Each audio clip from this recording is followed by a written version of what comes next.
All right, back in studio with the fellas. Mac, this was maybe closer than Vegas and some of us had expected between these two teams. Colts at home against a Cardinals team dinged up.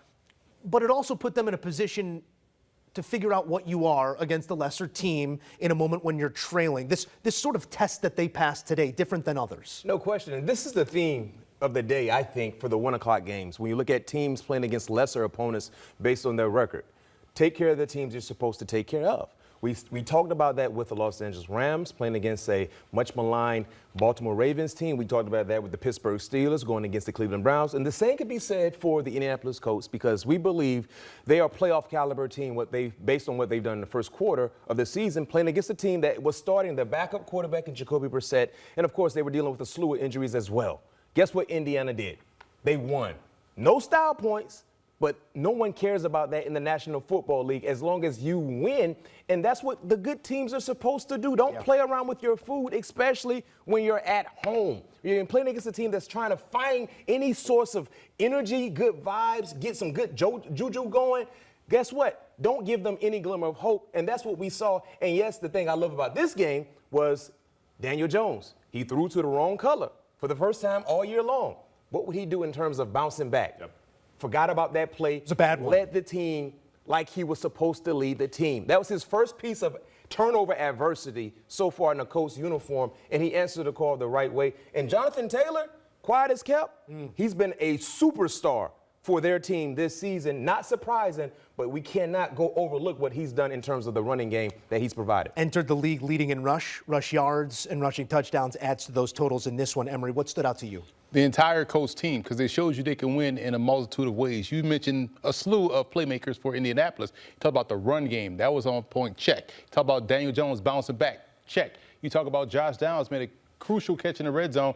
Even Alec Pierce made a huge catch to get them down in position to score the game-winning points. And it showed you that they were able to overcome adversity. So Indianapolis showed you that they can win in many different ways. And football is all about timing and how you respond to adversity. We saw the Cardinals do that time and time again.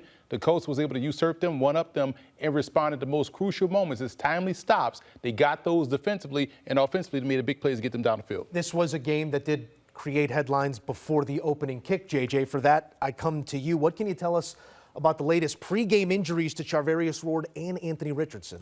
I don't think I've ever heard anything like this before. Anthony Richardson, the former number 4 overall selection, the backup quarterback so far this season behind Daniel Jones, he suffered an orbital fracture during pregame warmups when one of the rubber bands that he was working out with apparently snapped and hit him in the face. He wound up watching the game not from the sideline, not from a suite, but from the local hospital in Indianapolis. Shane Steichen reported after that game. So one of the crazier injuries that you see in all of sports taking place during pregame warmups. Also, Charvarius Ward, he had the $18 million per year contract with the Indianapolis Colts. He suffered a concussion early in the season, missed a game. He came back. He's going through pregame warmups and winds up colliding with tight end Drew Ogletree during warmups, gets laid out, ultimately suffers a concussion, so obviously missed the game. He goes into concussion protocol. 2 big-name players for the Colts.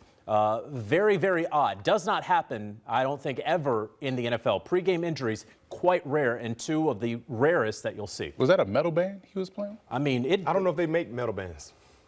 Orbital fracture. That's not nothing. Intense. That is not nothing. A team that was offered some attrition here before the game, offered it within, and still comes out a winner, 5-1, the Indianapolis Colts. A look here at your points through 6 games in Colts history here in 2025. $194, only 2 seasons better, and I don't have to check notes to tell you those weren't Peyton Manning's teams. 1958, Allen Amici, greatest football game ever played.